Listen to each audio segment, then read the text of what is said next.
ہمارے ایک دوست بتا رہے تھے کہ ایک مرتبہ برطانیہ میں مسجد سے نماز پڑھ کر کچھ لوگ نکلے، ایک گورا بھی نکلا جو نیا اسلام میں داخل ہوا تھا۔ اس نے جب اس کے ساتھ دوسرا ایک نوجوان جو جماعت میں لگا ہوا تھا، اس نے اپنے دوست سے کہا جو اپنی دکان پر بیٹھا ہوا نماز کے لیے نہیں آیا، کہا دیکھو یہ کچھ دن پہلے مسلمان ہوا اور میرے ساتھ نماز کے لیے، اور ہر نماز میں صف اول میں امام کے پیچھے نماز پڑھتا ہے تکبیر اولیٰ کے ساتھ، اور تم ہو مسلمان گھرانے میں پیدا ہوئے اور تمہیں نماز پڑھنے کی توفیق نہیں ہوتی، 10 قدم پر مسجد ہے، تم نماز نہیں پڑھ سکتے ہو۔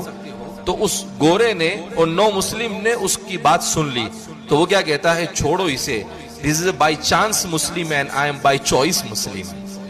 کہا یہ اتفاقاً مسلمان گھر میں پیدا ہو گیا ہے، مگر میں نے اسلام کو اختیار کیا، اسلام کو پڑھا، اسلام کے برکات کو محسوس کیا، اس کے بعد اسلام قبول کیا ہے۔ جو قدر میرے پاس اسلام کی ہوگی وہ قدر ان لوگوں کے پاس اسلام کی نہیں ہے۔